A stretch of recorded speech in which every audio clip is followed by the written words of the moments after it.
수민아, 여보, 잘 지냈어? 싸늘한 가을바람이 새벽의 정적을 가르며 창틈으로 스며들던 그날, 임수미는 어김없이 남편 강민준의 세 번째 기일을 맞이하고 있었습니다. 동이 트기까지는 아직 한참이나 남은 시각, 세상 모든 것이 깊은 잠에 빠져 있는 듯 고요했지만 그녀의 의식은 또렷하게 깨어 있었습니다. 습관처럼 몸을 일으킨 그녀는 부엌으로 향했습니다. 창백한 달빛만이 희미하게 부엌을 비추고 있었고 그 빛의 의지에 더듬더듬 찬물에 얼굴을 씻었습니다. 얼음장 같은 물의 냉기가 정신을 번쩍 들게 했지만 가슴 한구석에 따리를 튼 슬픔까지 씻어내지는 못했습니다. 앞치마를 질끈 동여매는 그녀의 손길에는 한치의 망설임도 없었습니다. 슬픔에 잠겨 있을 시간도 하염없이 추억에 젖어 있을 여유도 지금의 그녀에게는 허락되지 않은 사치와 같았습니다. 오늘 하루도 쉼없이 도시락을 만들고 쉴 새 없이 배달을 해야만 어린 딸 보라와 자신의 고단한 생계를 간신히 이어갈 수 있었기 때문입니다. 수민이네 희망찬 도시락. 그녀가 절망의 끄트머리에서 간신히 붙잡아 올린 삶의 희망. 그녀의 작은 도시락 가게 이름이었습니다. 남편이 세상을 떠난 후 세상에 홀로 남겨진 듯한 막막함 속에서 무엇을 해야 할지 몰라 한동안은 넣어놓고 시간을 보냈습니다. 그러다 문득 민준이 생전에 유독 그녀가 해준 집밥을 좋아했던 기억이 떠올랐습니다. 그래, 나에겐 아직 이 손맛이 남아있지 않은가. 처음에는 동네 반찬 가게에서 허드렛일부터 시작했습니다. 그러다 그녀의 음식 솜씨를 눈여겨본 가게 사장님의 권유와 작은 응원에 힘입어 얼마 안 되는 퇴직금과 주변의 도움을 박박 긁어모아 도시락 사업에 용감하게 뛰어들었습니다. 새벽 별을 보고 나와 밤늦도록 이어지는 고된 노동의 연속이었지만 학교에서 돌아와 엄마 오늘 도시락 진짜 맛있었대. 라며 제잘거리는 딸 보라의 해맑은 얼굴을 보면 온몸을 짓누르던 피로도 눈 녹듯 사라지곤 했습니다. 또한 그녀가 정성껏 만든 따뜻한 도시락이 누군가에게는 소중한 한 끼 식사가 되고 작은 위로가 된다는 사실은 메마른 그녀의 마음에 단비 같은 위안을 주었습니다. 엄마, 벌써 일어났어요? 오늘따라 더 일찍 일어난 것 같네.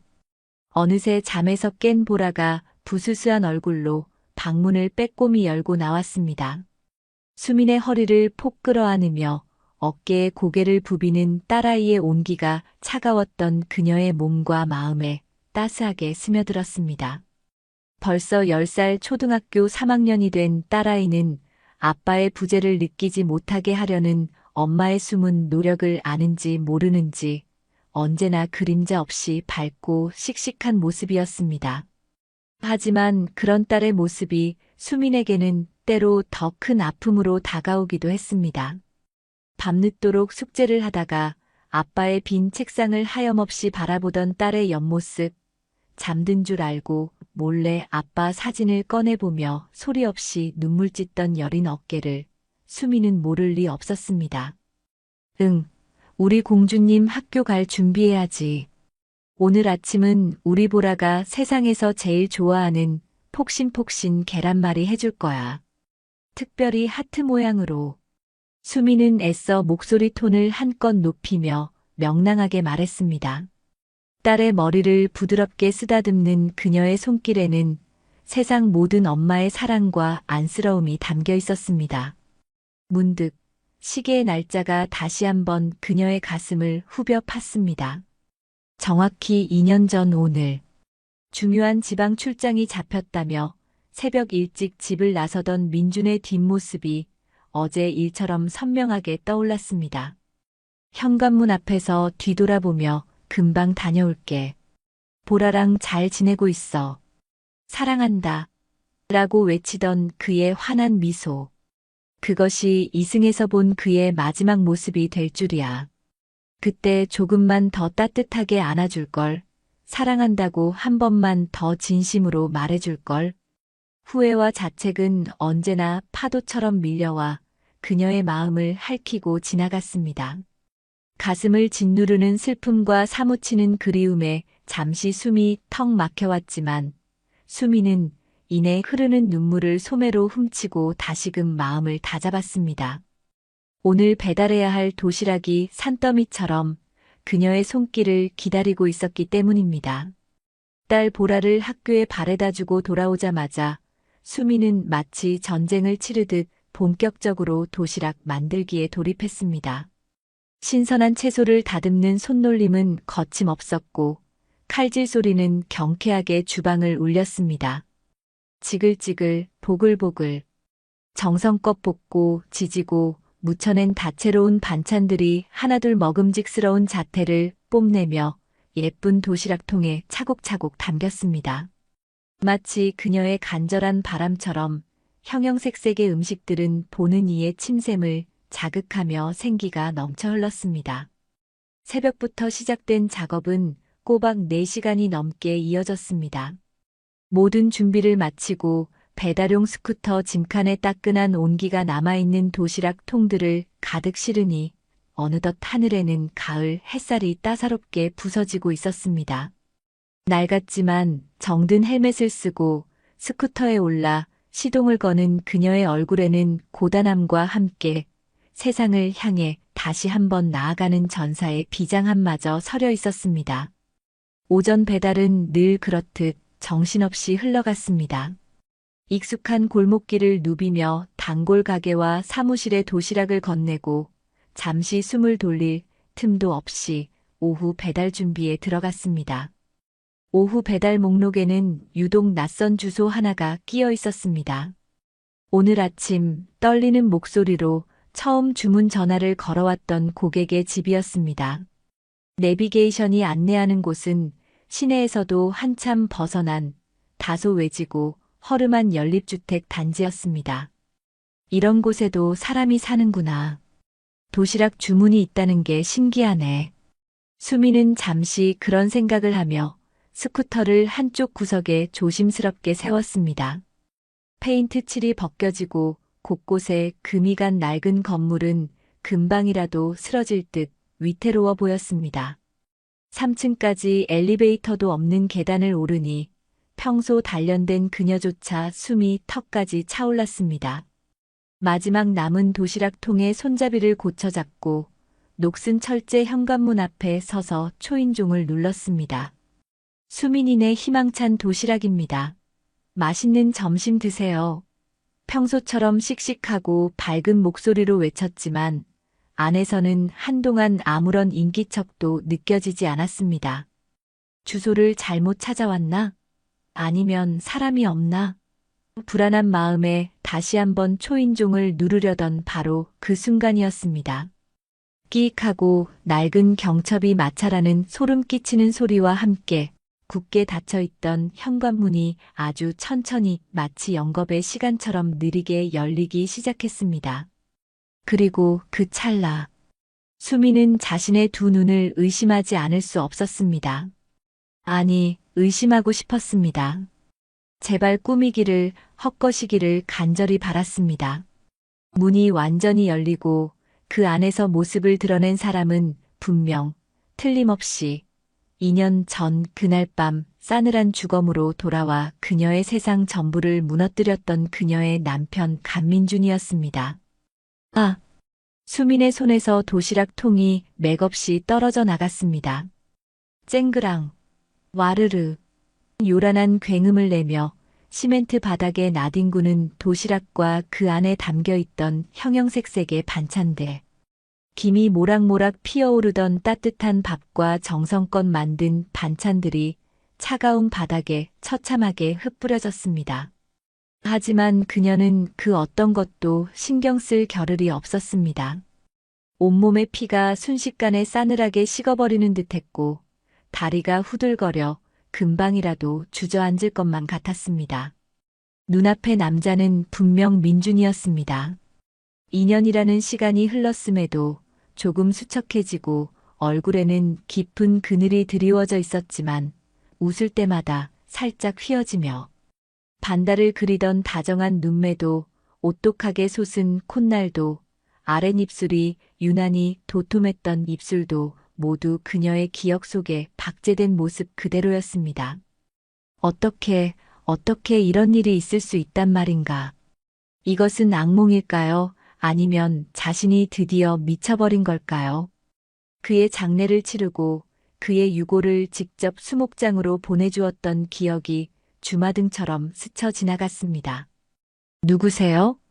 가까스로 터져나온 목소리는 공포와 불신으로 형편없이 떨리고 갈라져 나왔습니다. 수미는 혹시나 정말 만에 하나 그와 기적처럼 닮은 사람일지도 모른다는 신락 같은 희망, 아니, 어쩌면 그보다 더한 절망을 필사적으로 붙잡고 있었습니다. 차라리 닮은 사람이기를, 그래서 잠시나마 헛것을 본 것이기를 바랐습니다. 그러나 남자는 죽은 줄만 알았던 민주는 그런 그녀의 마지막 기대마저 산산조각 내버렸습니다. 그가 천천히, 아주 천천히 마른 입술을 열었습니다. 그녀의 심장을 꿰뚫는 듯한 너무나도 익숙하지만 그래서 더욱 낯설게 느껴지는, 그러나 단 한순간도 잊어본 적 없는 바로 그 목소리로 수민아, 그 한마디, 세상 그 무엇과도 바꿀 수 없는 자신의 이름을 부르는 그의 목소리를 듣는 순간 수미는 아득하게 멀어져 가는 의식을 더 이상 붙잡을 수 없었습니다. 눈앞이 캄캄하게 암전되며 세상의 모든 소리가 멀어지는 듯 했습니다. 그녀는 마지막 힘마저 빠져나간 다리를 더는 지탱하지 못하고 그대로 차갑고 더러운 복도 바닥으로 쓰러지고 말았습니다. 민주는 경악과 절망이 뒤섞인 얼굴로 쓰러지는 수민을 향해 다급하게 손을 뻗으며 절규하듯 그녀의 이름을 불렀습니다. 수민아, 여보, 안 돼. 정신 좀 차려봐. 그의 처절한 외침은 텅 빈 복도를 울리며 허공으로 흩어졌지만 수민의 귀에는 더 이상 아무것도 들리지 않았습니다. 얼마나 시간이 흘렀을까요? 머릿속이 온통 하얗게 부서지는 듯한 극심한 두통과 함께 수미는 천천히 눈을 떴습니다. 눈에 가장 먼저 들어온 것은 낯선 방의 누런 천장이었습니다. 여기가 어디지? 잠깐 동안 자신이 누구인지, 왜 여기에 있는지조차 기억나지 않았습니다. 몸을 일으키려 했지만 온몸에 힘이 하나도 들어가지 않았고 마치 무거운 쇠사슬에 묶인 듯 몸이 천근만근이었습니다. 그때 누군가 그녀의 이마에 올려져 있던 물수건을 조심스럽게 갈아주는 손길이 느껴졌습니다. 반사적으로 고개를 돌린 수미는 숨이 멎는 줄 알았습니다. 수민아, 괜찮아? 정신이 좀 들어. 걱정이 가득 담긴 눈빛으로 그녀를 내려다보고 있는 남자. 강민준. 그녀의 남편이었습니다. 꿈이 아니었습니다. 헛것을 본 것도 아니었습니다. 그는 분명 살아 숨쉬며 그녀의 눈앞에 있었습니다. 수미는 자기도 모르게 비명을 지르며 몸을 뒤로 물리려 했지만 침대 가장자리에 걸려 더 이상 피할 곳이 없었습니다. 오지 마. 당신은 죽었잖아. 내가 똑똑히 봤어. 당신 장례식도 치렀다고. 공포와 혼란으로 뒤범벅된 목소리가 터져 나왔습니다. 혹시 그가 유령이라도 된 것일까? 아니면 자신이 정말 미쳐버린 것일까? 눈물이 쉴 새 없이 흘러내렸습니다. 민주는 그런 그녀를 보며 괴로운 표정을 지었습니다. 그는 조심스럽게 손을 뻗어 그녀의 팔을 잡으려 했습니다. 그의 손이 닿는 순간 수미는 움찔했지만 이내 놀라운 사실을 깨달았습니다. 그의 손은 따뜻했습니다. 유령처럼 차갑거나 헛개비처럼 만져지지 않는 것이 아니었습니다. 살아있는 사람의 온기가 분명하게 느껴졌습니다. 그제야 수미는 이 모든 것이 믿을 수 없지만 엄연한 현실임을 받아들여야 했습니다. 그는 정말로 살아 돌아온 것이었습니다. 제발 내 말 좀 들어줘, 수민아. 다 설명할게. 내가 왜 이럴 수밖에 없었는지. 민준의 목소리는 간절했지만 수민의 귀에는 그 어떤 말도 제대로 들리지 않았습니다. 그녀는 마치 폭풍우가 몰아치는 바다 한가운데에 던져진 조각배처럼 한없이 흔들리고 있었습니다. 여기가 어디인지, 그가 어떻게 살아있는 것인지, 지난 2년 동안 어디서 무엇을 했는지 물어야 할 것이 산더미 같았지만 입이 떨어지지 않았습니다. 다만 그를 향한 원망과 배신감, 그리고 알 수 없는 두려움만이 온몸을 휘감았습니다. 방 안은 금방이라도 무너질 듯 낡고 허름했습니다. 작은 창문 하나와 침대, 그리고 낡은 책상이 전부인 단출한 공간은 그가 처한 상황을 대변하는 듯 했습니다. 한때 번듯한 사업체를 운영하며 남부럽지 않게 살았던 그의 모습은 온데간데 없었습니다. 한참 동안 침묵만이 방 안을 감돌았습니다. 마침내 민준이 무겁게 입을 열기 시작했습니다. 그의 이야기는 두서없었고 때로는 변명처럼 들리기도 했습니다.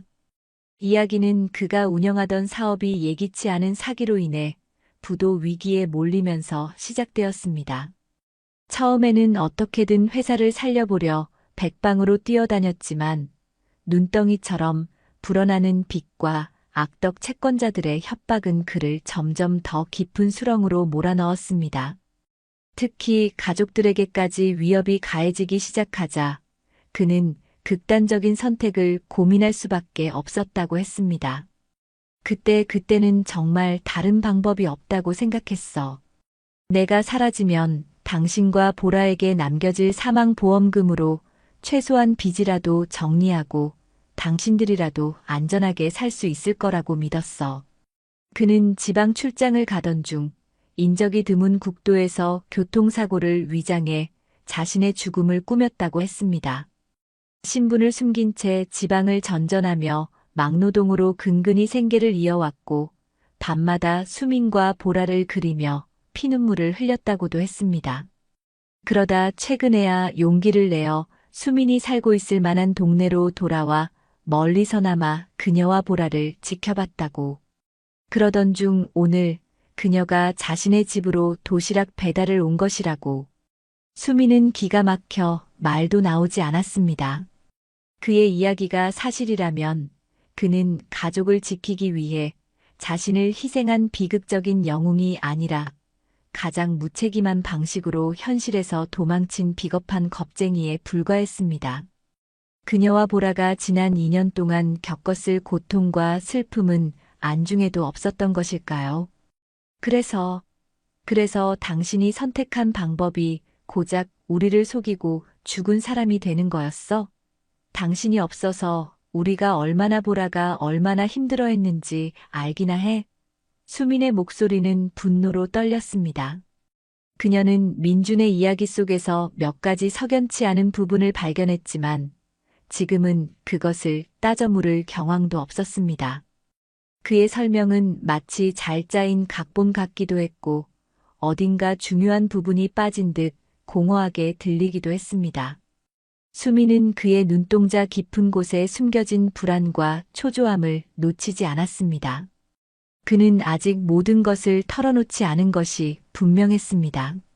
무엇보다 수민의 머릿속을 가장 복잡하게 만드는 것은 딸 보라의 존재였습니다. 아빠의 죽음을 받아들이고 이제 겨우 안정을 찾아가던 아이에게 죽은 줄 알았던 아빠가 살아 돌아왔다는 사실을 어떻게 설명해야 할까요?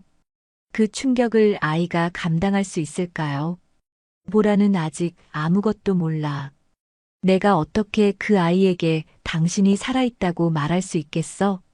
수민의 목소리는 절망으로 가득 차 있었습니다. 민준 역시 고개를 떨구며 괴로워했습니다. 미안해, 정말 미안해, 수민아. 보라에게만큼은 내 얼굴을 볼 면목이 없어. 그 순간 두 사람 사이에는 보라의 문제를 두고 처음으로 보이지 않는 벽이 생겨나는 듯 했습니다. 민주는 당장이라도 보라를 만나 사죄하고 싶어 했지만 수미는 그럴 수 없다고 단호하게 선을 그었습니다. 아이에게 상처를 줄 수는 없다는 것이 그녀의 확고한 입장이었습니다. 살아 돌아온 남편은 수민에게 기쁨이나 안도감보다는 더 큰 혼란과 해결해야 할 숙제만을 안겨준 셈이었습니다. 며칠이 흘렀습니다. 수민은 여전히 악몽에서 깨어나지 못한 사람처럼 멍한 상태로 하루하루를 보냈습니다. 민주는 그녀의 집 근처 눈에 잘 띄지 않는 허름한 여인숙에 방을 얻어 숨어 지냈습니다. 수민은 이 기막힌 현실을 어떻게 받아들여야 할지, 앞으로 어떻게 해야 할지 아무런 결론도 내리지 못했습니다. 하지만 한 가지 확실한 것은 이 사실을 언제까지고 숨길 수만은 없다는 것이었습니다. 가장 먼저 시어머니에게 알려야 한다는 생각이 들었습니다. 그것이 도리라고 생각했습니다. 아들이 죽은 줄로만 알고 가슴에 한을 품고 살아가는 시어머니에게 이 사실은 청천벽력과도 같을 것이 분명했습니다. 수미는 며칠을 고민한 끝에 떨리는 마음으로 시어머니에게 전화를 걸었습니다. 어머니, 드릴 말씀이 있어요. 지금 만나 뵐 수 있을까요? 그녀의 목소리는 미세하게 떨리고 있었습니다. 약속을 잡고 시어머니 댁으로 향하는 길 민준도 무거운 표정으로 동행했지만 차마 집 안으로 들어갈 용기는 내지 못하고 대문 밖에서 서성이기로 했습니다. 초인종을 누르자 곧 시어머니가 나왔습니다. 수민을 보자 반갑게 맞이하던 시어머니는 그녀의 뒤편에서 불안한 듯 서성이는 민준의 그림자를 발견하고는 그대로 얼어붙고 말았습니다. 저 애는 민준이 아니냐? 시어머니의 목소리는 거의 신음에 가까웠습니다. 수민은 차마 고개를 들 수 없었습니다. 시어머니는 아들을 발견한 순간 믿을 수 없다는 듯 눈을 몇 번이고 비볐습니다. 그리고 이내 아들이 살아있음을 확인하자 그 자리에서 거의 졸도할 듯 휘청거렸습니다. 수민이 황급히 부축하여 겨우 집 안으로 들어섰습니다. 자초지종을 듣는 내내 시어머니는 아무 말도 하지 않았습니다. 아니, 말을 잇지 못했습니다. 아들이 살아 돌아왔다는 기쁨과 안도감도 잠시 그 기막힌 사연과 지난 세월 동안 겪었을 수민과 보라의 고통, 그리고 아들에 대한 원망과 분노가 뒤엉켜 그녀의 얼굴에는 형용할 수 없는 표정이 스쳐 지나갔습니다.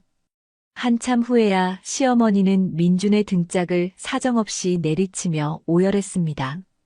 이놈아, 이 못난 놈아, 어미 속을 이렇게 시커멓게 태워놓고 내가 어떻게 살아 돌아올 생각을 했어. 한바탕 울음바다가 지나간 후 시어머니의 날카로운 시선은 수민에게로 향했습니다. 그래서 너는 지금까지 아무것도 몰랐다는 말이냐? 제 서방이 살아있는지 죽었는지도 모르고 2년 넘게 뭘 한 게야.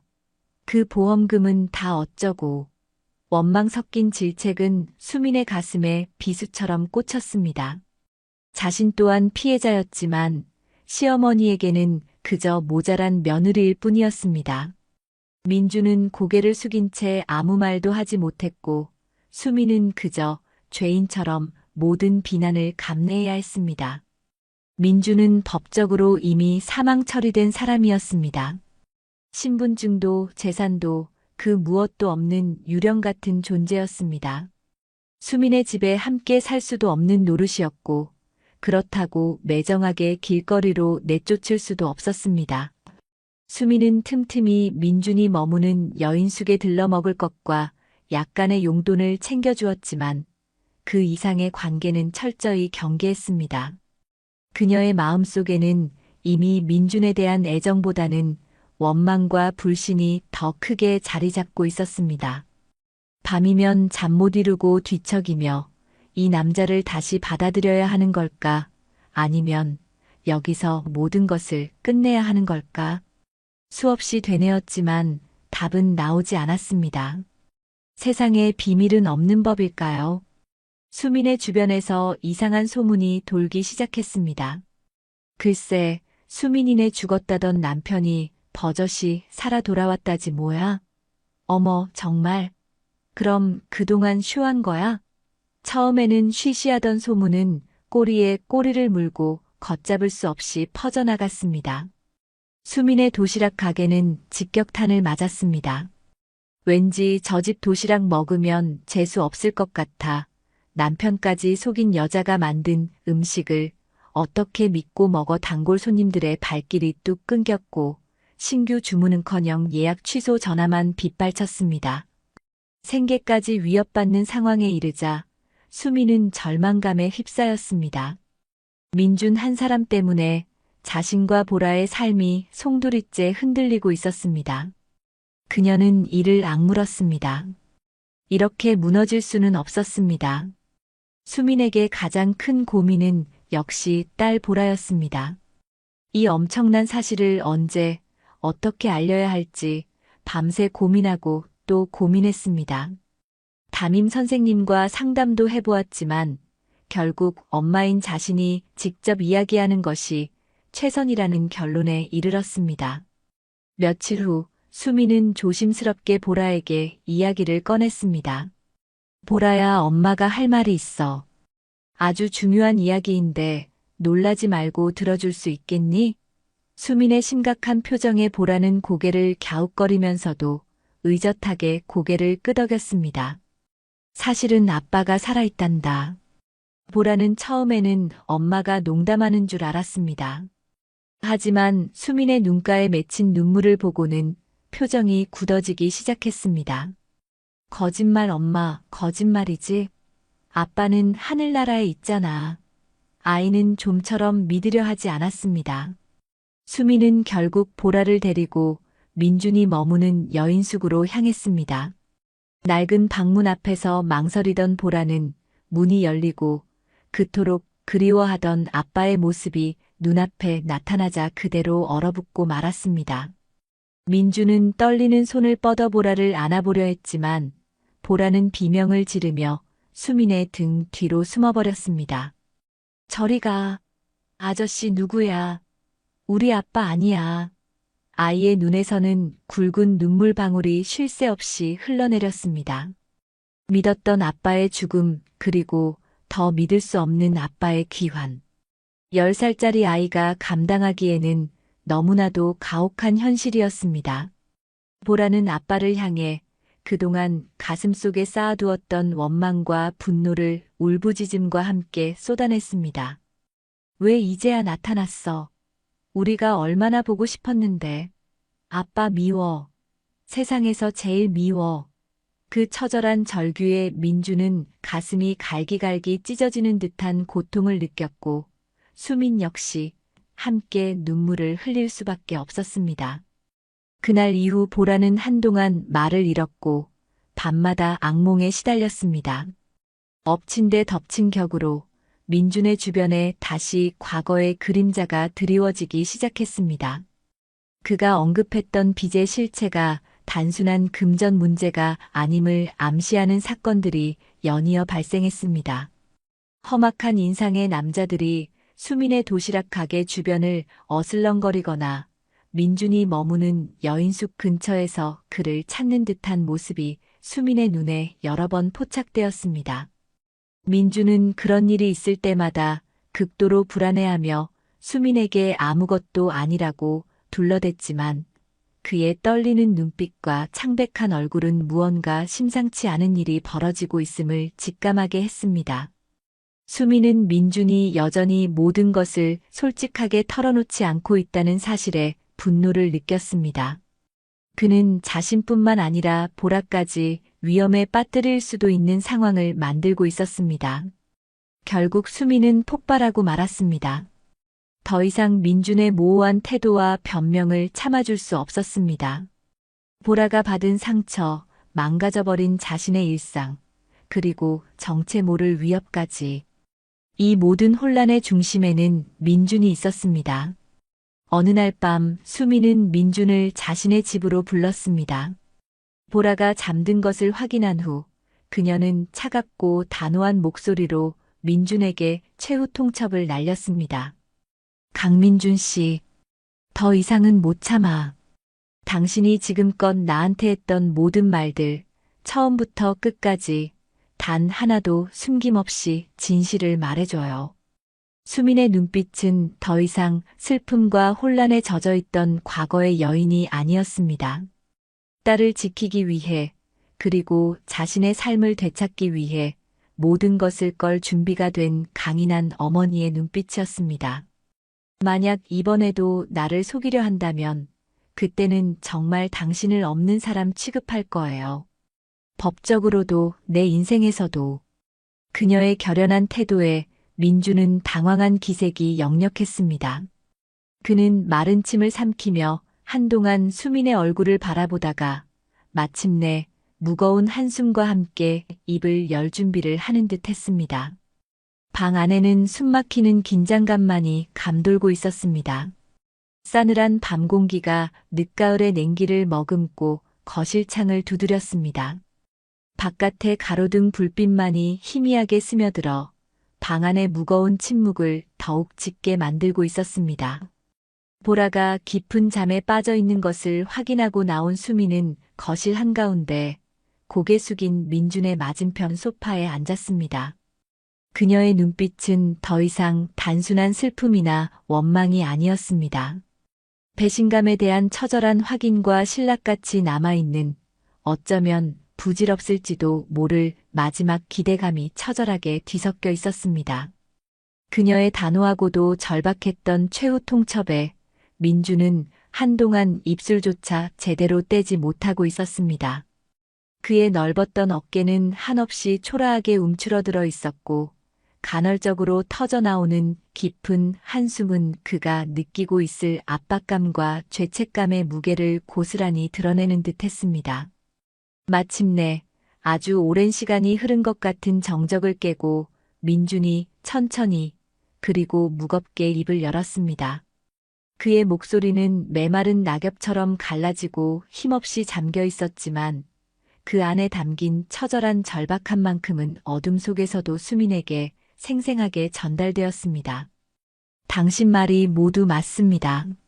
제가 당신에게 전부 다 솔직하게 말씀드리지 못했습니다. 아니, 어쩌면 말씀드릴 용기조차 내지 못했던 것이겠지요. 그렇게 시작된 민준의 고백은 수민이 상상했던 것 이상으로 충격적이고 참담한 내용들이었습니다. 그가 운영했던 작은 건설 자재 납품업은 사업 초기에는 제법 순조롭게 성장세를 보이며 안정적인 궤도에 오르는 듯 했다고 합니다. 하지만 업계에서 오랫동안 형님, 동생하며 가깝게 지냈던, 그래서 더욱 굳게 믿었던 동업자 박형철이라는 인물이 그의 뒤통수를 치고 회사 공금을 은밀히 빼돌리기 시작하면서 모든 것이 걷잡을 수 없이 꼬여버렸습니다.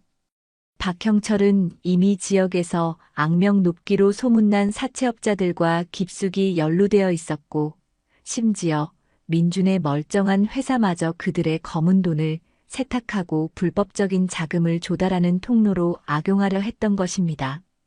민준이 뒤늦게나마 이러한 사실을 눈치채고 강하게 저항하려 하자 그들은 가면을 벗어 던지고 잔혹한 본색을 드러내기 시작했습니다. 처음에는 단순한 돈 문제라고, 어떻게든 제가 노력하면 해결할 수 있는 문제라고 안일하게 생각했습니다. 하지만 그자들은 인간의 탈을 쓴 악마들이었습니다. 민준의 얼굴에는 당시 겪었던 극심한 공포와 절망감이 마치 어제 일처럼 생생하게 떠오르는 듯 했습니다. 사채업자들은 민준에게 단기간에 도저히 감당할 수 없는 엄청난 이자를 요구하며 매일같이 그를 협박했고 예고 없이 사무실과 집에 불쑥 찾아와 온갖 기물을 부수고 난동을 부리는 일도 서슴지 않았다고 합니다. 그의 차를 고의로 파손시키고 심지어 수민과 어린 보라의 사진을 들이밀며 내 마누라랑 귀여운 딸내미 밤길 조심하라고 똑똑히 전해라. 우리가 언제 어디서 나타날지 모른다라는 식의 인간으로서는 차마 입에 담을 수 없는 노골적이고 악랄한 협박까지 서슴지 않았던 것입니다. 경찰에 신고할 생각도 왜 하지 않았겠습니까? 하지만 그들의 수법은 교묘하고 치밀했으며 이미 돈으로 매수된 듯한 일부 세력의 존재는 그를 더욱더 깊은 무력감과 절망의 구렁텅이로 몰아넣었습니다. 결국 민주는 오랜 친구이자 동업자였던 박형철의 배신과 악덕 사채업자들의 잔혹한 계략에 휘말려 한순간에 모든 것을 잃고 길바닥에 나앉을 위기에 처했습니다. 바로 그때 박형철이 마치 구세주라도 되는 양 다가와 솔깃하면서도 위험한 제안을 해왔다고 했습니다. 민준이 외딴 곳에서 불의의 사고로 위장해 세상에서 사라지면 남은 가족에게 지급될 사망보험금으로 산더미처럼 불어난 빚의 일부를 정리하고 나머지 돈으로 수민과 보라가 당분간은 안전하게 생활할 수 있을 것이며 자신이 뒤에서 채권자들을 잘 막아주겠다는 감언이설이었습니다. 물론 그 사망보험금의 상당 부분은 결국 박형철과 사채업자들의 주머니로 들어갈 검은 속셈이었겠지만 당시의 민준에게는 그것이 지옥 같은 현실에서 벗어날 수 있는 유일한 탈출구처럼 느껴졌다고 그는 떨리는 목소리로 간신히 말을 이어갔습니다. 정말 제가 그때는 미쳤었나 봅니다.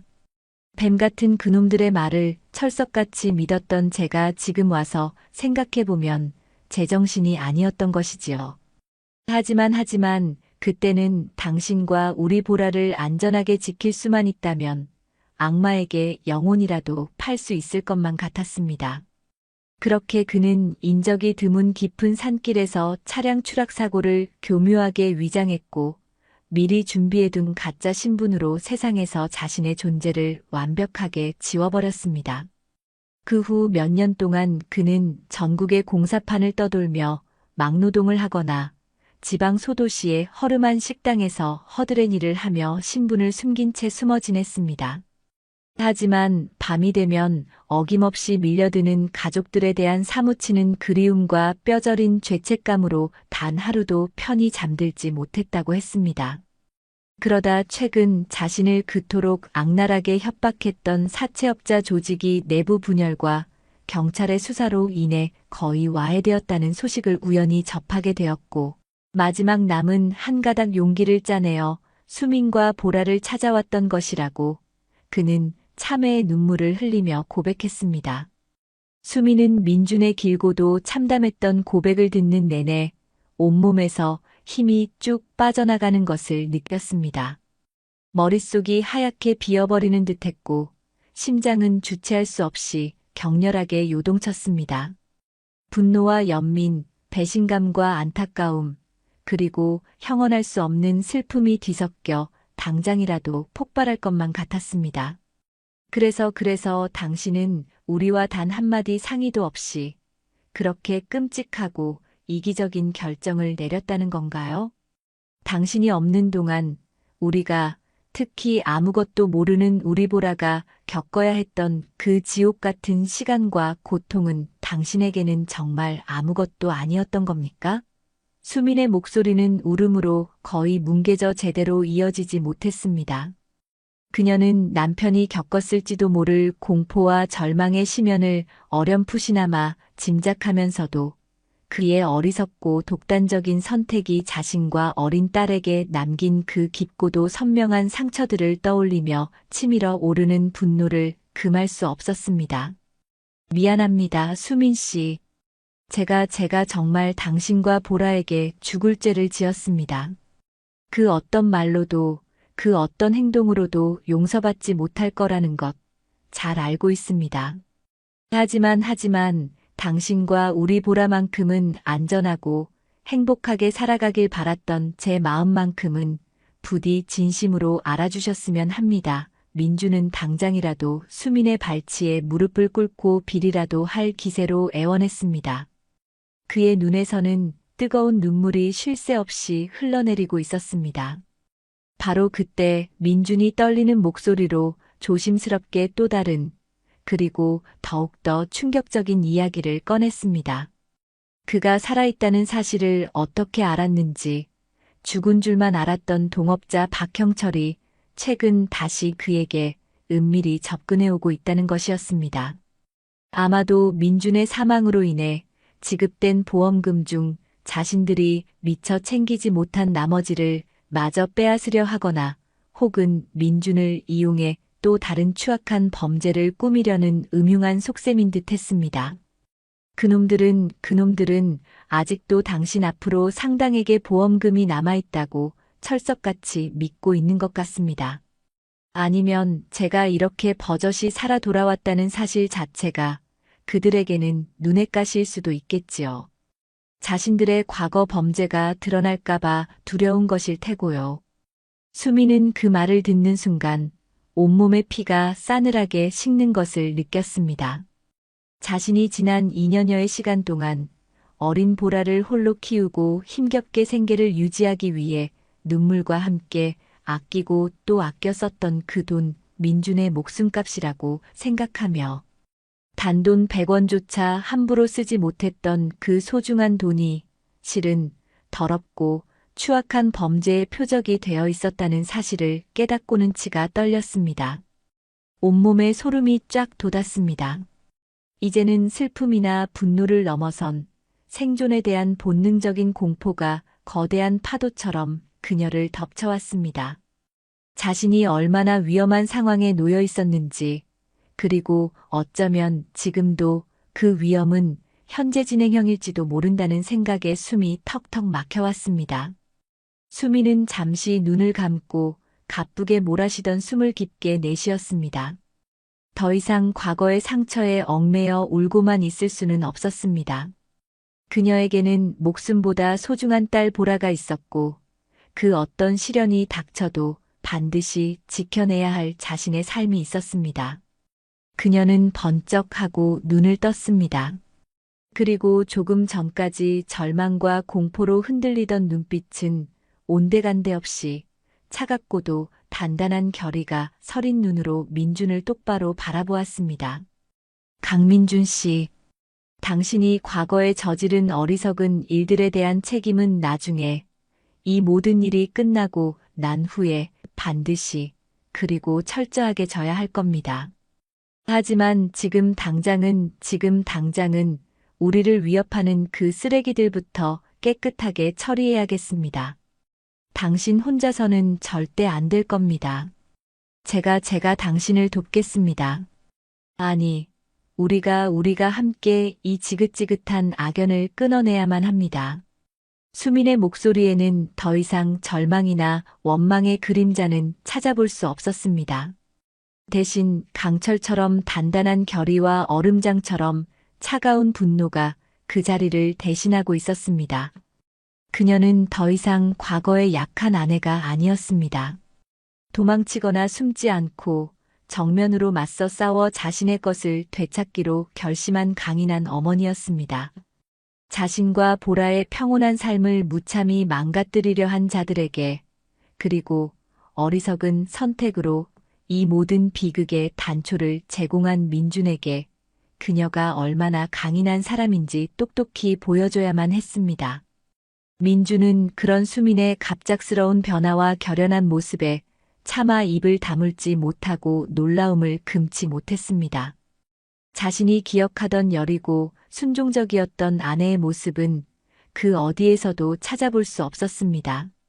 그의 눈앞에는 어떤 거센 폭풍 후에도 결코 꺾이지 않을 강인한 여전사가 서 있는 듯 했습니다. 그는 가슴 깊은 곳에서부터 밀려드는 격한 죄책감과 함께 아주 희미하지만 분명한 한 줄기 희망의 빛을 발견한 듯한 복잡하고도 미묘한 감정에 휩싸였습니다. 어쩌면, 정말 아주 어쩌면 모든 것을 바로잡고 예전으로 돌아갈 수 있을지도 모른다는 그런 덧없는 기대감이었습니다. 그날 밤 수민과 민준 사이에는 위태롭기 그지없지만 동시에 절박하기 이를 데 없는 비밀스러운 동맹 관계가 극적으로 형성되었습니다.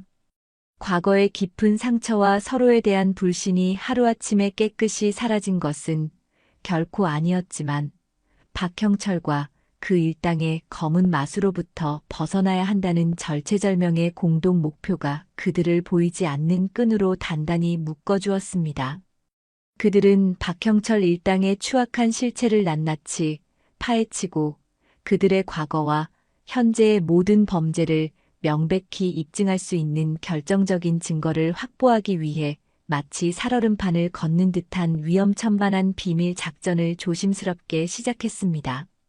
그들의 첫 번째 목표 지점은 민준이 과거에 모든 열정을 쏟아부었던, 그러나 이제는 폐허처럼 변해버렸을 그의 옛 사무실이었습니다. 이미 법적으로 폐업 처리된 지도 상당한 시간이 흘렀고, 어쩌면 다른 새로운 업체가 입주의 흔적조차 찾기 어려울 확률이 높았습니다. 그럼에도 불구하고 혹시라도 민준이 혼란 와중에 미처 챙기지 못했던 중요한 서류나 사건 해결의 실마리가 될 만한 아주 작은 단서라도 남아있을지 모른다는 신락 같은 희망을 품고 두 사람은 늦은 밤 인적이 끊긴 시간을 틈타 예전 사무실이 위치했던 낡은 상가 건물로 숨어들었습니다.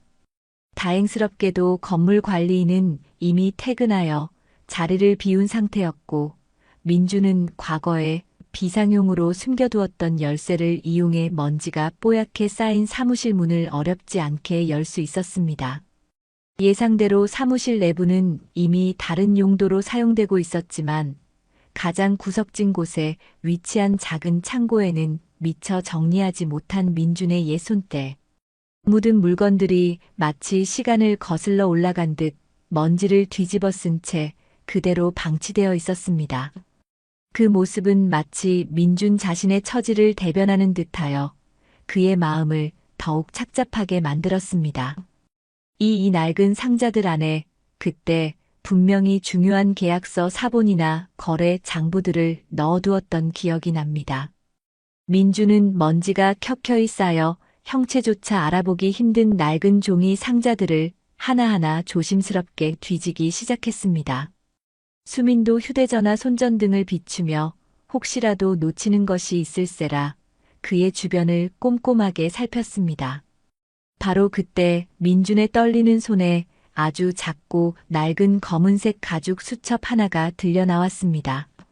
그것은 민준이 동업자였던 박형철과 악덕 사채업자들에게 본격적으로 협박을 당하기 시작했을 무렵부터 만일의 사태에 대비해 아무도 모르게 혼자서 몰래 기록해 두었던 일종의 비망록이었습니다. 그 안에는 만났던 날짜와 시간, 은밀하게 접선했던 장소, 당시 나누었던 대화 내용의 일부, 그리고 그들이 내뱉었던 차마 입에 담기 힘든 협박 문구 등이 날카롭고 다급했던 그의 필체로 상세하게 적혀 있었습니다.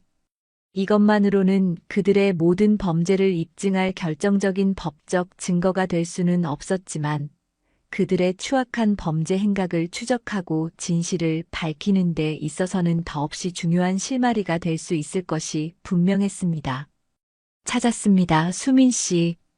이걸로 분명 무언가 시작할 수 있을 겁니다. 민준의 목소리는 감격과 불안이 뒤섞여 희미하게 떨리고 있었습니다. 수민 역시 그의 손에 들린 수첩을 보며 한 줄기 희망을 느꼈습니다. 바로 그 순간 정막을 깨고 복도 저편에서 누군가의 규칙적인 발소리가 점점 가까이 들려왔습니다. 야간 순찰을 돌고 있는 건물의 경비원인 듯 했습니다. 수민과 민주는 소스라치게 놀라 황급히 수첩을 품 안에 숨기고 창고 가장 깊숙한 구석, 그림자 속으로 몸을 숨겼습니다. 심장이 목구멍까지 차오르는 듯 격렬하게 뛰었고 서로의 거친 숨소리조차 천둥소리처럼 크게 들리는 것만 같았습니다. 다행히 경비원은 창고 안까지는 들어오지 않고 복도를 지나쳐갔지만 두 사람은 한동안 그 자리에서 서로의 존재만을 의지한 채 꼼짝도 하지 못했습니다. 목숨을 건 위험한 동행은 그렇게 아슬아슬한 긴장감 속에서 첫 발을 내디딘 것이었습니다. 며칠 뒤 수미는 자신의 도시락 가게에 꾸준히 찾아오는 단골 손님 중 한 명인 최중호 씨에게 모든 것을 걸고 조심스럽게 도움을 청하기로 마음먹었습니다. 최 씨는 몇 년 전 강력계 형사직에서 퇴직한 인물로 평소에는 과묵하고 무뚝뚝해 보였지만 가끔씩 보여주는 예리한 통찰력과 은근히 느껴지는 따뜻한 마음씨는 수민에게 깊은 신뢰감을 주기에 충분했습니다. 수민은 그에게 민준의 생존 사실이나 과거의 모든 복잡한 사정을 처음부터 다 털어놓지는 않았습니다. 다만 최근 정체를 알 수 없는 사람들로부터 신변의 위협을 느끼고 있으며 과거 남편의 사업과 관련하여 악연이 있는 불량배들에게 쫓기고 있는 것 같다고 최대한 사실에 가깝게 에둘러 도움을 요청했습니다. 그녀의 절박한 표정과 가늘게 떨리는 목소리에서 무언가 심상치 않은 일이 벌어지고 있음을 직감한 최 씨는 뜻밖에도 생각보다 쉽게 그녀의 요청을 진지하게 받아들였습니다.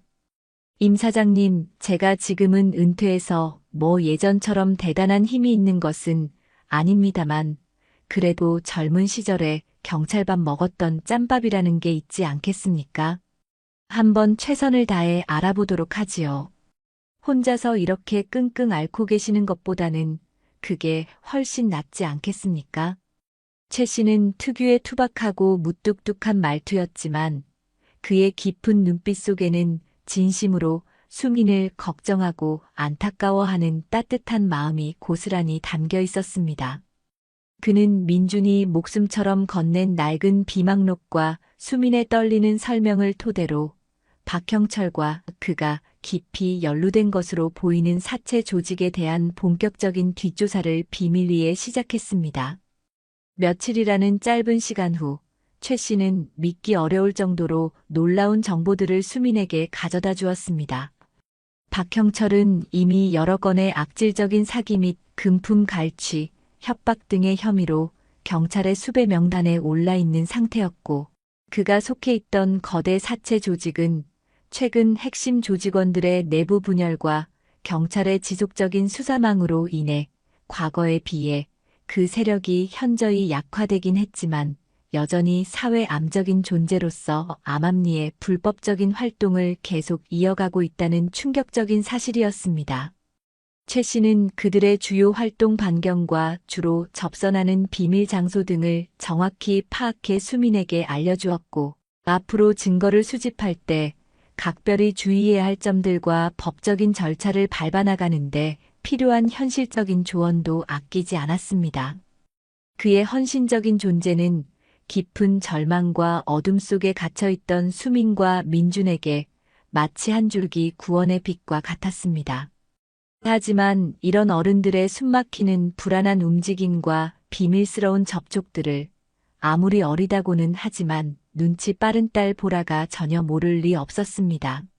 엄마와 이제는 어색하게나마 아빠라고 불러야 할지도 모른다고 생각하는 그 남자, 민준이 밤마다 거실에서 낮은 목소리로 심각한 표정을 지으며 소곤거리는 것을 여러 번 목격했던 것입니다. 엄마의 얼굴에서는 예전의 밝은 웃음이 완전히 사라졌고, 밤에는 깊은 한숨과 함께 잠을 설치는 듯한 모습도 자주 보였습니다.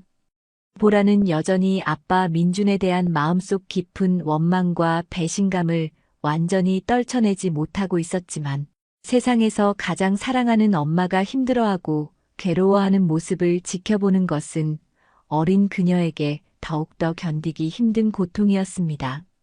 어느 날 밤 민준이 몰래 수민의 집 근처 여인숙 방에서 수민과 앞으로의 계획에 대해 심각하게 대화를 나누고 있을 때 보라는 자기도 모르게 방문 앞에 다가가 그들의 대화를 숨죽여 엿듣게 되었습니다. 아직 어려서 정확한 내용 전부를 이해할 수는 없었지만 엄마와 아빠가 어떤 아주 나쁘고 무서운 사람들 때문에 큰 위험에 처해 있다는 것을 어렴풋이나마 짐작할 수 있었습니다. 그날 이후 보라에게는 작은 변화가 찾아왔습니다. 민준에게 여전히 쌀쌀하고 퉁명스럽게 대했지만 예전처럼 극단적으로 악을 쓰거나 본능적으로 피하지는 않았습니다. 오히려 가끔씩은 알 수 없는 걱정이 담긴 눈빛으로 그를 한참 동안 물끄러미 쳐다보기도 했고, 수민에게 단둘이 있을 때 엄마 그 아저씨 정말 괜찮은 거야? 라고 조심스럽게 묻기도 했습니다. 민주는 그런 보라의 아주 작지만 의미 있는 변화를 감지할 때마다 가슴 한구석이 아려오면서도 한편으로는 꺼져가던 희망의 불씨를 다시 살리려 애썼습니다. 어떻게든 이 지옥 같은 모든 상황을 하루빨리 해결하고 과거의 잘못을 모두 속죄한 뒤 보라에게 단 하루라도 떳떳하고 자랑스러운 아빠가 되고 싶다는 열망이 그의 가슴속에서 더욱더 뜨겁게 타올랐습니다. 수민 역시 보라의 이런 안쓰러운 모습을 곁에서 지켜보며 마음이 미어졌지만 한편으로는 이 힘겨운 싸움을 반드시 자신의 손으로 이겨내야 한다는 굳은 결의를 몇 번이고 다지고 또 다졌습니다. 사랑하는 딸에게 더 이상 아픔과 상처, 그리고 불안감을 안겨줄 수는 없었기 때문입니다. 전직 형사였던 최중호 씨의 헌신적인 도움은 그야말로 천군만마와 같았습니다.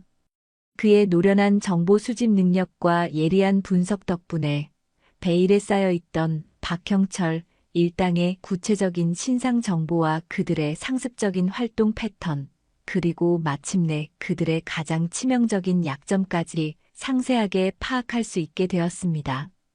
그들은 주로 특정 고급 유흥업소의 밀실이나 재개발 지역의 인적 드문 폐건물 등지에서 다른 조직원들과 비밀리에 만나 각종 범죄를 모의하고 자금을 전달받고 있었으며 특히 핵심 인물인 박형철은 고질적인 도박 중독에 깊이 빠져 있어 거액의 불법 도박 자금을 마련하기 위해 더욱더 수단과 방법을 가리지 않고 대담하고 악랄한 범죄를 저지르고 있다는 결정적인 정보였습니다. 바로 이것이 그들을 함정에 빠뜨릴 수 있는 가장 확실하고도 치명적인 약점이 될 수 있었습니다. 돈에 대한 그들의 끝없는 탐욕과 조급함을 역이용한다면 그들의 범죄 현장을 급습하여 결정적인 증거를 확보할 저로의 기회를 만들 수 있을지도 몰랐습니다. 수민과 민준 그리고 최 씨는 며칠 밤낮으로 서로의 집과 최 씨의 사무실을 오가며 머리를 맞대고 단 하나의 빈틈도 없는 치밀하고도 대담한 계획을 세웠습니다. 그들이 세운 계획의 핵심은 민준이 박형철에게 은밀하게 접근하여 자신이 과거에 아무도 모르게 숨겨둔 거액의 비자금이 있으며 이 돈을 이용해 박형철과 함께 위험 부담이 크지만 단기간에 큰 돈을 벌 수 있는 새로운 사업을 시작하자고 솔깃한 제안을 하는 것이었습니다. 물론 그 거액의 비자금이라는 것은 처음부터 존재하지 않는 허구의 돈이었고 오직 탐욕스러운 박형철을 안전한 장소로 유인하기 위한 교묘한 미끼에 불과했습니다.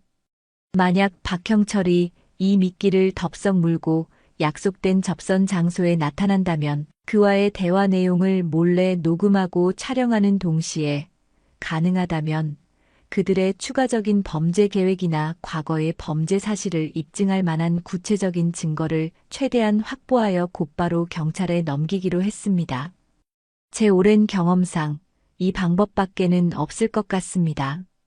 박형철 그 교활한 놈은 돈 냄새를 맡는 데는 귀신 같은 놈이니까요. 믿기만 확실하다면 틀림없이 제 발로 함정 속으로 걸어 들어올 겁니다. 최 씨는 수십 년간 범죄자들을 상대해 온 베테랑 형사다운 확신에 찬 목소리로 말했습니다. 그의 눈빛에서는 반드시 이 사건을 해결하고야 말겠다는 강한 의지가 느껴졌습니다. 하지만 가장 큰 문제는 과연 누가 박형철에게 직접 접근하여 이 위험한 미끼를 던질 것이냐는 점이었습니다. 민주는 당연하다는 듯이 자신이 직접 나서겠다고 강력하게 주장했지만 수미는 생각할 필요도 없다는 듯이 단호하게 반대하고 나섰습니다. 절대 안 돼요. 당신이 직접 그들을 만나는 건 너무나도 위험한 일이에요. 그들이 당신 얼굴을 똑똑히 기억하고 있을 텐데 만에 하나 무슨 예기치 못한 일이 생기기라도 하면 상상조차 하기 싫어요. 민주는 이 모든 끔찍한 일들이 결국 자신의 어리석음 때문에 시작되었다며 깊이 자책했지만 수민의 의지는 그 어느 때보다 확고했습니다. 그녀는 놀랍게도 자신이 직접 박형철과 접촉하여 그를 유인하겠다고 나섰습니다.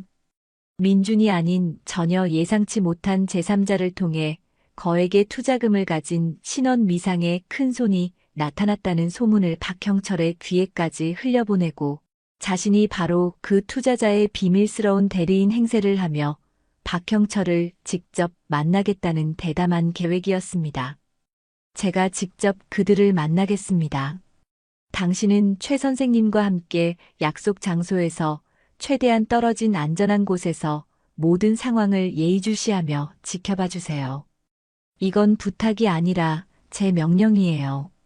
아셨죠? 수민의 목소리에는 한치의 망설임이나 흔들림도 없었습니다.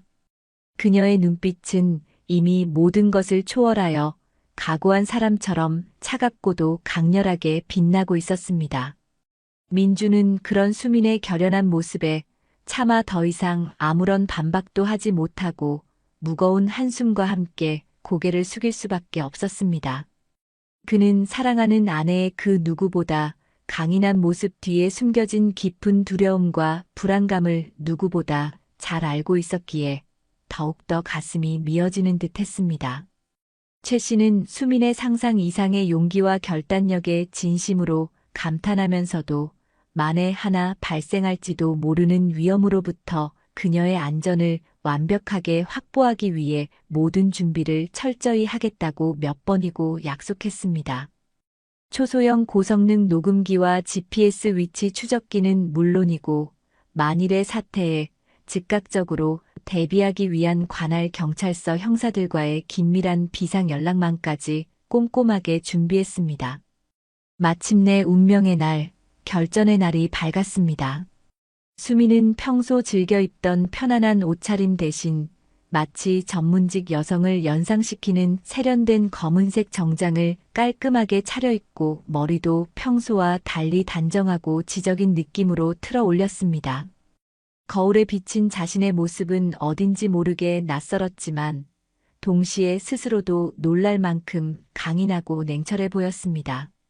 최 씨가 사전에 계획대로 여러 경로를 통해 은밀하게 흘려놓은 거액의 투자자 등장이라는 소문을 듣고 돈에 굶주려 있던 박형철은 예상보다 훨씬 더 쉽게 미끼를 덥석 물었습니다. 접선 장소는 시 외곽에 버려진 지 오래되어 을씨년스러운 분위기마저 감도는 인적 드문 폐공장이었습니다. 약속된 시간이 점점 다가오자 수민은 일부러 빌린 고급 승용차에서 내리기 전 가슴이 터질 듯 긴장되는 것을 애써 감추며 깊은 심호흡을 여러 번 반복했습니다. 겉으로는 최대한 담담하고 여유로운 척했지만 심장은 마치 엔진 소리처럼 미친 듯이 요동치고 있었고 가늘게 떨리는 손바닥은 이미 축축하게 땀으로 젖어들고 있었습니다. 괜찮아, 임수민. 너는 혼자가 아니야. 넌 반드시 할 수 있어. 사랑하는 우리 보라를 위해서라도 오늘 이 작전을 반드시 성공시켜야만 해. 수민은 끊임없이 마인드 컨트롤을 하며 굳은 표정으로 폐공장 안으로 들어섰습니다. 낡고 녹슨 철문 안쪽에는 악당 두목인 박형철과 한눈에 봐도 험악한 인상의 행동대원 2명이 이미 음습한 분위기를 풍기며 그녀를 기다리고 있었습니다.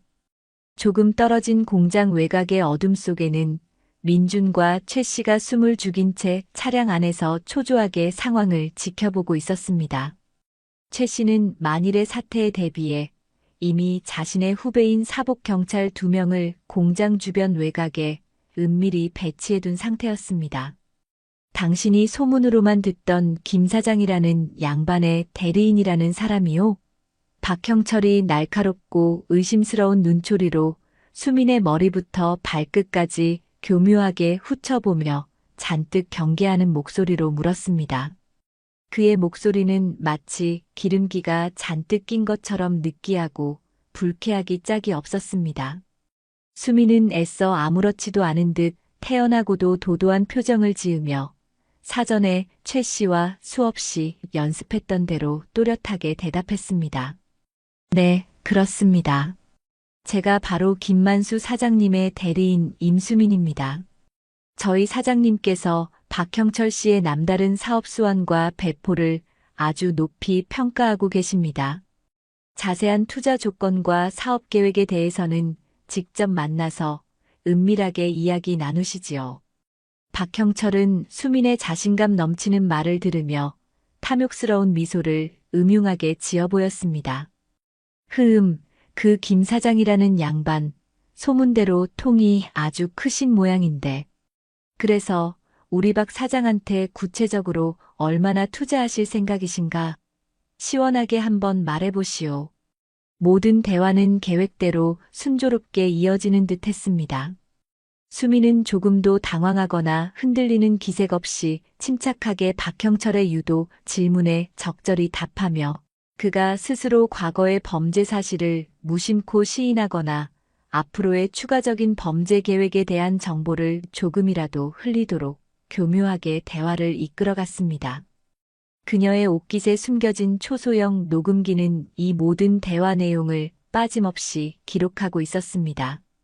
그런데 바로 그때 전혀 예상치 못했던 돌발 변수가 발생하고 말았습니다.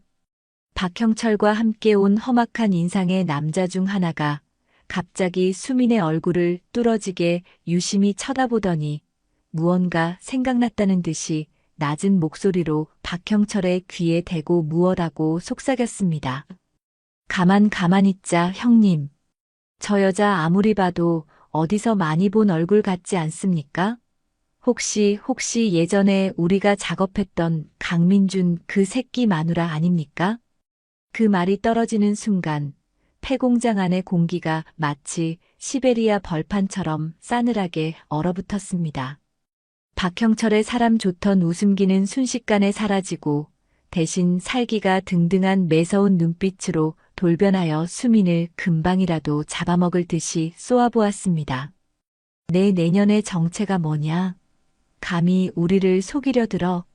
그리고 죽은 줄 알았던 강민준 그 빌어먹을 새끼는 지금 어디에 숨어 있는 게냐? 상황은 눈 깜짝할 사이에 최악의 국면으로 치닫고 있었습니다. 박형철이 고래고래 고함을 지르며 당장이라도 수민에게 달려들려는 바로 그 순간 차량 안에서 이 모든 위기 상황을 숨막히게 지켜보고 있던 민준이 자기도 모르게 이성을 잃고 차 문을 거칠게 박차고 뛰쳐나가려 했습니다. 안 돼. 수민아. 당신한테 손대지 마. 이개 자식들아. 최 씨가 다급하게 민준의 팔을 붙잡고 말렸지만 이미 때는 늦어버린 후였습니다. 민준의 갑작스러운 등장에 박형철 일당은 더욱더 흥분하여 날뛰기 시작했고 한치 앞을 내다볼 수 없는 폐공장 안은 순식간에 걷잡을 수 없는 아수라장으로 변할 위기에 처했습니다. 분명 완벽하다고 믿었던 덫은 놓였지만 어이없게도 교활한 사냥감이 아닌 용감한 사냥꾼이 오히려 절체절명의 위험에 빠져버린 그야말로 일촉즉발의 위기 상황이었습니다. 민준의 갑작스러운 외침과 함께 폐공장 안의 일촉즉발의 긴장감은 순식간에 폭발하고야 말았습니다. 박형철의 험악한 부하 2명이 민준을 발견하고는 욕설을 내뱉으며 그에게 달려들었습니다. 민준은 과거에 유약했던 모습은 온데간데 없이 마치 성난 사자처럼 그들에게 맞섰습니다. 전문적인 싸움꾼은 아니었지만 사랑하는 아내 수민을 지켜야 한다는 절박함과 지난 세월 동안 억눌러왔던 분노가 그에게 초인적인 힘을 불어넣는 듯 했습니다. 수민은 눈앞에서 벌어지는 처절한 광경에 비명을 지르며 어쩔 줄 몰라 했습니다. 그녀는 바닥에 나뒹굴던 강목을 집어들고 민준을 도우려 했지만 격렬한 몸싸움 속에서 그녀가 끼어들 틈은 보이지 않았습니다. 오히려 그녀 자신이 위험에 처할 수도 있는 상황이었습니다.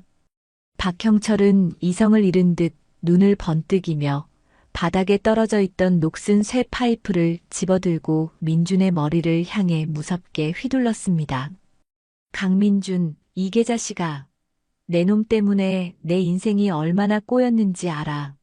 오늘 여기서 내 놈 숨통을 끊어주마. 그의 광기 어린 외침이 음산한 공장 안에 울려 퍼졌습니다. 수미는 그 순간 모든 것이 끝났다고 생각하며 눈을 질끈 감았습니다. 그러나 바로 그때 폐공장의 낡은 철문이 거칠게 열리며 수십 개의 손전등 불빛과 함께 꼼짝마. 경찰이다. 모두 무기 버리고 손들어. 하는 우렁찬 외침이 터져 나왔습니다. 최중호 씨가 미리 연락해 두었던 사복 경찰들이 결정적인 순간에 현장을 급습한 것이었습니다. 한바탕 폭풍처럼 몰아쳤던 광란의 시간은 경찰의 등장과 함께 거짓말처럼 순식간에 막을 내렸습니다. 박형철과 그의 부하들은 격렬하게 저항했지만 수적으로 우세한 경찰들에게 결국 모두 제압당하고 차가운 바닥에 무릎을 꿇고 말았습니다. 수미는 다리에 힘이 풀려 그 자리에 주저앉았고 크고 작은 부상을 입은 민주는 거친 숨을 몰아쉬며 수민의 곁으로 다가와 그녀를 부축했습니다. 공장 안에는 깨진 유리 조각과 나뒹구는 집기들, 그리고 짙은 피냄새만이 처참하게 남아 지난밤의 악몽을 증명하고 있었습니다. 최 반장은 다행히 크게 다치지 않은 수민의 옷깃에서 초소형 녹음기를 조심스럽게 회수하며 현장을 지휘하던 형사에게 그동안의 자초지종과 확보된 증거에 대해 상세히 설명했습니다. 수민의 용기 있는 행동과 민준의 결정적인 증언, 그리고 최 반장의 치밀한 도움이 없었다면 이 모든 것은 불가능했을 일이었습니다.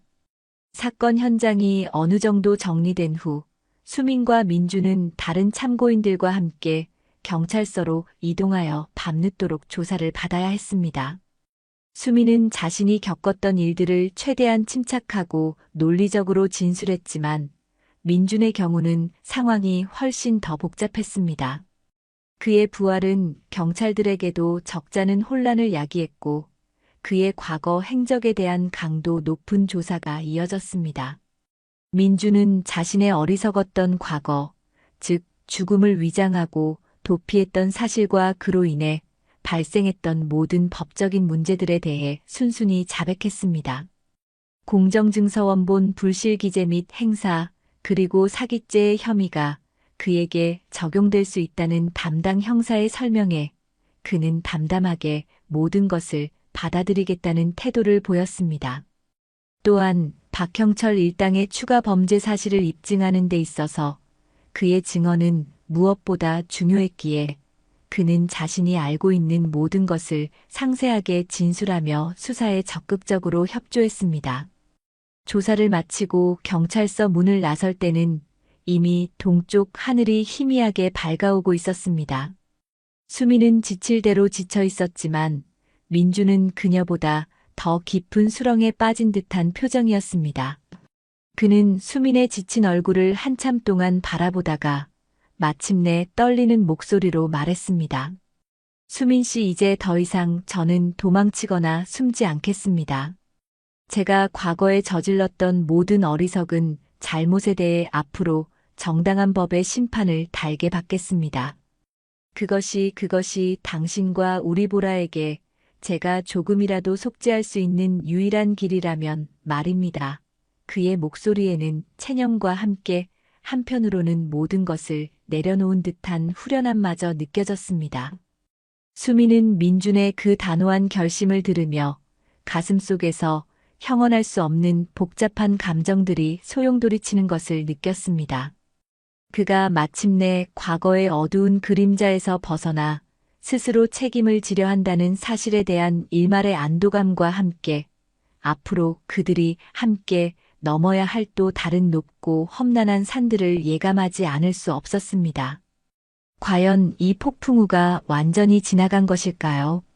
아니면 이제 겨우 폭풍의 눈에 들어선 것일까요? 늦은 새벽 집으로 돌아온 수미는 곤히 잠든 보라의 얼굴을 한참 동안 내려다보았습니다. 아이의 평화로운 숨소리를 듣고 있자니 지난밤에 겪었던 끔찍한 일들이 마치 다른 세상의 이야기처럼 아득하게 느껴졌습니다. 민주는 수민의 배려로 일단 그녀의 집 거실 소파에서 하룻밤을 보내기로 했습니다. 그는 차마 방 안으로 들어갈 염치도 없었고 수민 역시 그를 선뜻 방으로 들이고 싶지는 않았습니다. 두 사람 사이에는 여전히 보이지 않는 거대한 벽이 존재하고 있었습니다. 수민은 간단하게나마 민준의 상처를 치료해주고 따뜻한 차 한 잔을 건넸습니다. 식탁에 마주 앉았지만 그 어떤 대화도 오가지 않았습니다.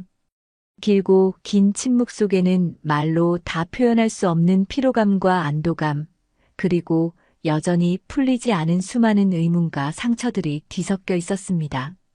어쩌면 이 지독한 사건은 그들에게 가족이라는 이름의 의미를 다시 한번 처절하게 되묻고 있는 것인지도 몰랐습니다. 식탁 위에는 늦은 시간 탓에 방금 끓인 단출한 라면 두 그릇만이 전부였지만 그들 사이에는 이 세상 그 어떤 진수성찬보다도 무겁고 복잡한 감정의 무게가 흐르고 있었습니다. 모든 것이 해결된 것 같았지만 동시에 아무것도 제대로 해결되지 않은 듯한 이 아이러니한 상황 속에서 수민의 마음은 여전히 거센 폭풍이 휩쓸고 지나간 폐허와 같았습니다. 과연 그들은 이 폐허 위에서 다시 한번 가족이라는 이름으로 새로운 희망의 씨앗을 틔울 수 있을까요? 박형철 일당이 검거되고 민준이 자신의 과거에 대한 법적 책임을 지기로 결심하면서 수민의 삶에도 아주 조금씩 변화의 바람이 불기 시작했습니다. 가장 먼저 흉흉했던 동네의 나쁜 소문들이 조금씩 잦아들기 시작했습니다. 물론 하루아침에 모든 사람의 시선이 달라진 것은 아니었습니다. 여전히 몇몇은 그녀를 손가락질하거나 뒤에서 수군거렸지만 사건의 진실이 조금씩 알려지고 수민의 용기 있는 행동이 화제가 되면서 그녀를 안타깝게 여기거나 응원하는 목소리도 점차 커져갔습니다. 수민은 주저앉거나 좌절하지 않았습니다. 수민이네 희망찬 도시락은 그녀의 전부이자 삶 그 자체였고 그녀는 자신의 두 손으로 피땀 흘려 일군 이 소중한 희망의 공간을 결코 포기할 수 없었습니다.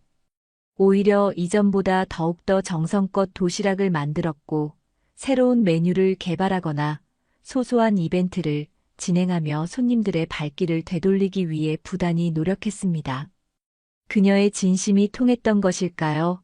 떠났던 단골 손님들이 하나둘씩 다시 가게를 찾기 시작했고 새로운 손님들도 점차 늘어갔습니다.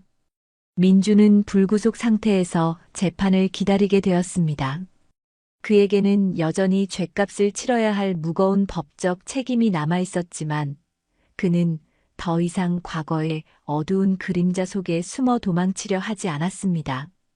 대신 자신이 할 수 있는 아주 작은 일부터 시작하며 수민과 보라에게 진 빚을 조금이라도 갚으려 노력했습니다.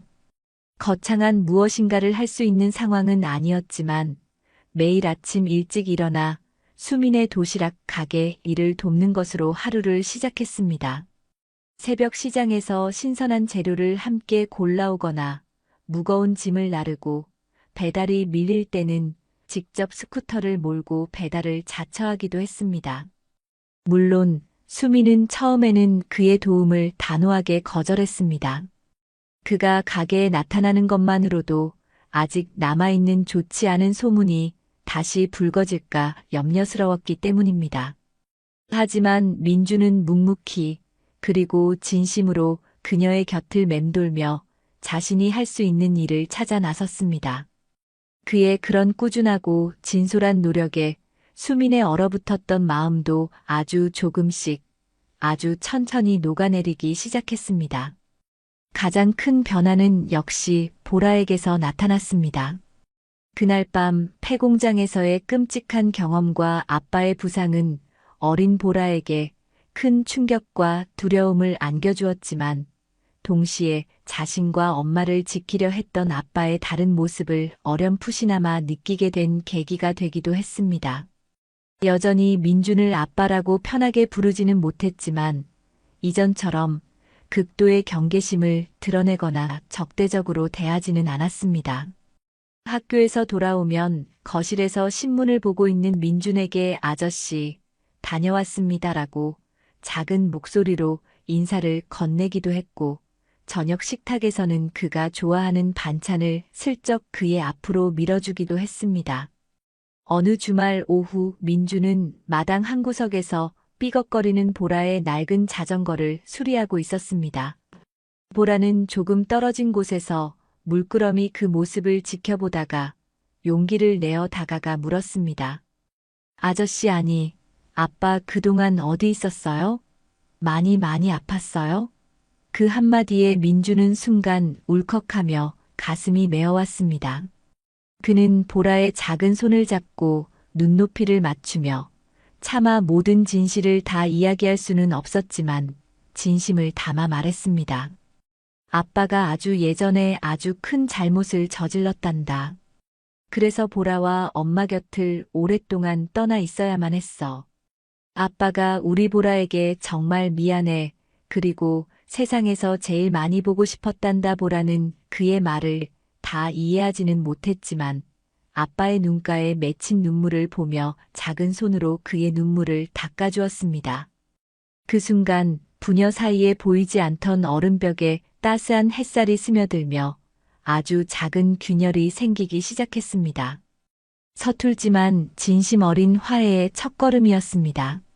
수미는 민준과 보라의 이런 작은 변화들을 곁에서 묵묵히 지켜보며 복잡한 감정에 휩싸였습니다. 민준의 진심 어린 반성과 변화의 노력을 보면서 한때는 철천지원수처럼 느껴졌던 그에 대한 분노와 원망이 조금씩 희미해져 가는 것을 느꼈습니다. 물론 지난 시간 동안 자신이 겪었던 고통과 상처가 하루아침에 깨끗이 사라질 수는 없었습니다. 하지만 그녀는 이제 그 상처를 발판 삼아 앞으로 나아가야 한다는 것을 깨달았습니다. 얼마 전 오랫동안 소식이 끊겼던 시어머니가 용기를 내어 수민의 가게를 찾아왔습니다. 시어머니는 수민의 손을 잡고 눈물을 흘리며 아들의 잘못을 대신 사죄했고, 그동안 수민이 혼자 겪었을 고통에 대해 진심으로 미안함을 전했습니다. 수민은 시어머니의 주름진 손을 마주 잡으며 그녀 역시 민준 때문에 가슴앓이를 했을 또 다른 피해자임을 이해하게 되었습니다. 수민은 문득 깨달았습니다. 그녀는 더 이상 과거의 상처에 얽매여 살아가는 힘없는 피해자가 아니었습니다. 그녀는 스스로의 삶을 당당하게 선택하고 개척해 나갈 수 있는 강인하고 주체적인 존재였습니다. 그리고 그녀의 선택지 중에는 어쩌면 과거와는 전혀 다른 모습으로 민준과 함께 새로운 미래를 조심스럽게 그려나가는 길도 포함될 수 있을지 모른다는 생각이 들었습니다. 용서란 어쩌면 상대를 위해서가 아니라 자기 자신을 과거의 굴레에서 해방시키기 위한 가장 적극적인 행위일지도 모른다고 그녀는 생각했습니다. 새로운 시작의 문턱에서 그녀는 조심스럽지만 희망찬 첫걸음을 내디딜 준비를 하고 있었습니다. 시간이 흘러 민준의 재판 날이 밝았습니다. 법정 안은 긴장감과 숙연함이 감돌았고 피고인석에 선 민준은 담담하면서도 깊이 반성하는 표정으로 재판장의 모든 질문에 성실하게 답변했습니다. 그의 곁에는 변호사가 앉아 있었지만 그는 자신의 죄를 변명하거나 축소하려 하지 않았습니다. 방청석에는 수민과 보라, 그리고 최중호 씨와 시어머니가 착잡한 심정으로 그의 모습을 지켜보고 있었습니다.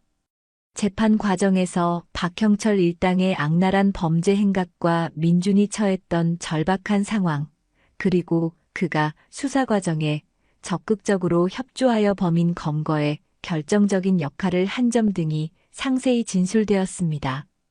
또한 수민이 제출한 탄원서와 주변 사람들의 증언은 그가 진심으로 뉘우치고 새 삶을 살기 위해 노력하고 있음을 보여주었습니다. 마침내 판결의 시간이 다가왔습니다. 재판장은 민준이 과거에 저지른 죄는 결코 가볍지 않으나 그가 처했던 특수한 상황과 깊이 반성하는 태도, 그리고 피해자라 할 수 있는 가족들이 그의 처벌을 원치 않는 점 등을 종합적으로 고려하여 그에게 징역형의 집행유예를 선고했습니다. 법정 안의 모든 사람들은 안도의 한숨을 내쉬었고 민주는 참았던 눈물을 터뜨리며 방청석의 수민과 보라를 향해 깊이 고개를 숙였습니다. 법적인 책임이 완전히 사라진 것은 아니었지만 그는 다시 한번 사회로 돌아와 가족의 곁을 지킬 수 있는 소중한 기회를 얻게 된 것이었습니다. 재판이 끝나고 얼마 후 민주는 작은 인쇄소의 배달 및 잡무를 담당하는 직원으로 어렵게 취직했습니다. 과거에 사업체를 운영했던 경험에 비하면 초라하기 그지없는 일이었지만 그는 단 한 번도 불평하거나 좌절하지 않았습니다. 오히려 매일 아침 누구보다 일찍 출근하여 성실하게 자신의 맡은 바를 다했고 퇴근 후에는 수민의 도시락 가게 일을 돕는 것을 하루의 중요한 일과로 삼았습니다. 그는 더 이상 과거에 화려했던 성공이나 헛된 욕망을 꿈꾸지 않았습니다.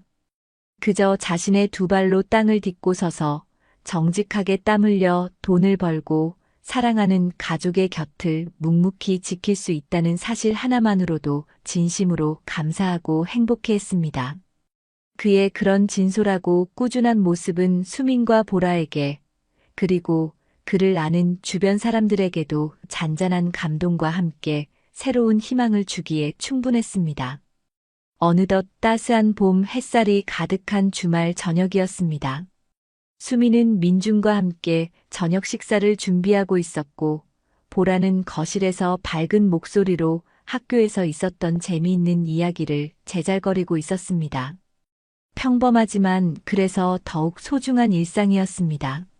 식사를 마친 후 수민은 민준에게 조용히 차 한 잔을 건네며 어렵게 말을 꺼냈습니다. 강민준 씨, 저는 당신에게 그리고 우리에게 다시 한번 기회를 주기로 마음먹었습니다. 민준은 갑작스러운 수민의 말에 놀라 아무 말도 하지 못하고 그녀를 바라보았습니다. 수민은 그의 눈을 똑바로 마주하며 차분하지만 단호한 목소리로 말을 이어갔습니다. 하지만 이것은 결코 과거의 모든 잘못을 전부 용서하고 예전으로 완벽하게 돌아간다는 의미는 아닙니다. 우리는 아마도 아주 오랫동안, 어쩌면 평생 동안 서로에게 솔직하고 모든 기쁨과 슬픔의 짐을 함께 나누면서 처음부터 모든 관계를 다시 새롭게 만들어 나가야 할 겁니다. 그렇게 할 자신 있으세요? 민주는 수민의 진심 어린 말에 뜨거운 눈물이 왈칵 솟아오르는 것을 느꼈습니다. 그는 수민의 두 손을 잡고 떨리는 목소리로 대답했습니다. 고맙습니다. 정말 고맙습니다. 수민 씨. 저에게 이렇게 과분한 기회를 주셔서 약속할게요. 당신과 보라에게 평생 속지 않은 마음으로 그리고 세상 누구보다 더 많이 사랑하고 아끼면서 살아가겠습니다. 다시는 당신을 실망시키거나 아프게 하는 일은 없을 겁니다. 수민의 뺨을 타고 조용히 흘러내리는 눈물은 더 이상 과거의 깊은 슬픔이나 사무치는 원망의 눈물이 아니었습니다. 그것은 오랜 시간 동안 그녀의 가슴을 짓눌렀던 무거운 감정의 찌꺼기들이 깨끗이 씻겨 내려가는 해방의 눈물이자 조심스럽지만 새로운 미래를 향한 가슴 벅찬 희망의 눈물이었습니다. 다음 날 아침 수민이네 희망찬 도시락 가게는 여느 때보다 더욱더 활기차고 분주한 모습이었습니다. 이제는 민준도 능숙하게 앞치마를 두르고 수민과 함께 도시락 재료를 다듬고 정성껏 음식을 만들었습니다. 보라는 가게 한쪽에서 엄마 아빠의 모습을 흐뭇하게 바라보며 숙제를 하다가 가끔씩 아빠 이거 맛 좀 봐도 돼요? 라며 애교를 부리기도 했습니다. 그들의 웃음소리는 가게 안을 가득 채우고 창밖의 따스한 아침 햇살과 어우러져 아름다운 하모니를 만들어냈습니다. 배달 시간이 되자 수민과 민주는 따끈한 온기가 남아있는 도시락 통들을 스쿠터에 나란히 싣고 함께 길을 나섰습니다. 그들의 손에 들린 도시락은 누군가에게는 그저 평범한 한 끼 식사일지 모르지만 그들에게는 함께 수많은 고난과 역경을 이겨내고 마침내 되찾은 소중한 행복이자 서로에 대한 깊은 사랑과 믿음의 증표였습니다. 앞으로 그들의 앞날이 언제나 오늘처럼 햇살 가득한 날들만 이어지리라는 보장은 없었습니다. 어쩌면 또 다른 예기치 못한 시련과 어려움이 그들을 기다리고 있을지도 모릅니다. 하지만 이제 그들은 서로의 손을 굳게 잡고 어떤 시련이 닥쳐오더라도 함께 웃고 함께 울며 헤쳐나갈 수 있으리라는 강한 믿음을 가지고 있었습니다. 그들의 작고 소박한 도시락 가게에서 매일 아침 새로운 희망이 정성껏 만들어지고 온기를 담아 세상으로 배달되고 있었으니까요.